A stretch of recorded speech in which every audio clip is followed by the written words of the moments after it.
আমার মাজা কোমর শেষ। গাড়ি আছে চাকা নেই, প্যাসেঞ্জার ডাইনে পড়ে যায়, বামেও পড়ে যায়।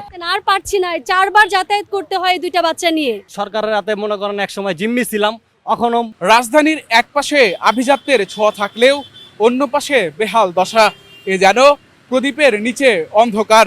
এমনই কিছু চিত্র আজকে আপনাদেরকে দেখাবো, শোনাবো সাধারণ মানুষের কথা।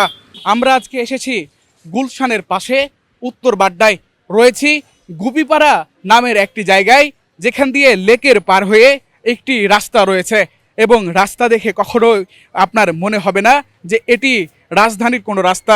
দেখে মনে হচ্ছে গ্রামের কোনো একটি ভাঙাচোরা রাস্তা এবং ঠিক এই রাস্তা দিয়ে প্রতিদিন হাজার হাজার মানুষ কিন্তু চলাচল করে।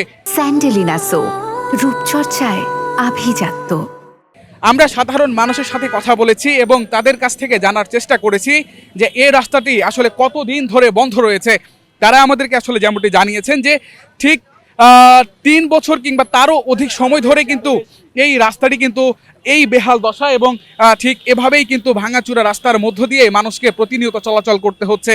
এবং আমরা সর্বসাধারণের সাথে কথা বলেছি, তারা আমাদেরকে যেটি বলেছে যে এই রাস্তা দিয়ে চলাচল করার সময় প্রতিনিয়ত দুর্ঘটনা ঘটছে এবং প্রদীপের নিচের যে অন্ধকারের যে কথাটি আমরা আপনাদেরকে আসলে বললাম, ঠিক আমরা যদি আপনাদেরকে লেকের ওই পারটি দেখাই, ওই পারে আভিজাত্যের যে একটি ছোঁয়া আমরা আপনাদেরকে যদি বলি, আপনারা জানেন যে রাজধানীর সর্ববৃহৎ যদি আভিজাত্য বলি কিংবা সর্বোত্তম যদি আপনাদেরকে আভিজাত্যের কথা বলি, তাহলে কিন্তু গুলশানের নাম সর্বপ্রথম। এবং ঠিক ওই পাশটি কিন্তু গুলশান, কি শুনশান নীরবতা, কি শুনশান একটি সুন্দর পরিবেশ। তবে ঠিক ওই চিত্রের ভিন্ন চিত্র কিন্তু ঠিক রাস্তার এই পারে, অর্থাৎ লেকের এই পারে। আমরা সাধারণ মানুষের সাথে কথা বলবো, আমরা আপনাদেরকে জানানোর চেষ্টা করব যে সাধারণ মানুষ আসলে এই রাস্তা নিয়ে তাদের কি মতামত এবং তারা কি বলছে। চলুন আমরা সাধারণ মানুষের কথা শুনি। বছরের পর বছর যাইতেছি কিন্তু কোনো ইমপ্রুভ নাই, রাস্তার অবস্থা খুবই খারাপ। আমার মাজা কোমর শেষ বলতে গেলে, মানে বাচ্চাও আর কি কোন সময় পড়ে যায়, মানে এই ভয় থাকি যে রিক্সা দিয়েই তো যাওয়া লাগে, আমাদের তো আর গাড়ি নাই, সবার কি আর গাড়ি থাকে ভাই? এই জন্য আমরা অনেক খারাপ অবস্থায় আছি এই রাস্তাটা নিয়ে। প্রায় 7 বছর যাবত আমি এখান দিয়ে যাতায়াত করি, আমি একই রকম পরিস্থিতি দেখতেছি। এখনো তো গর্ত হয়েছে, 7 বছর আগে গর্ত ছিল না, এখন গর্ত হয়ে গেছে। ভাই এই রাস্তাটা আজকে 3 বছর ধরে এই অবস্থা, কোনো কাজ করে না কেউ।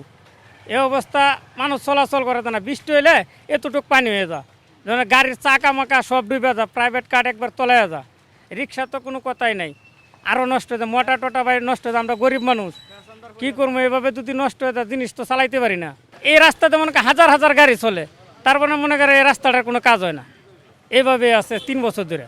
রাস্তায় যানজট বাড়ে, ডাইনে বাঁয়ে কাটা যায় না, প্যাসেঞ্জার পড়ে যায় গাড়ির থেকে, এরকম একটা অবস্থা।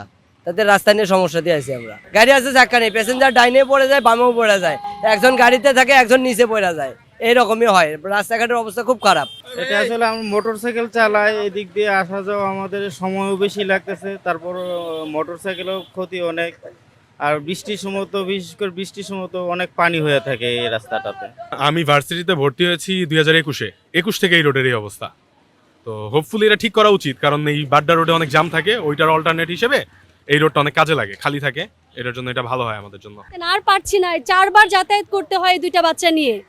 একটু দেখেন আপনারা যে কিছু করে, যখন বৃষ্টি আসে এই রাস্তা দিয়ে আমরা তো যেতেই পারি না। তারপর অনেক সময় যে বাচ্চাদের জুতা মোজা খুলে হাত হেঁটায় তারপর নিতে হয়।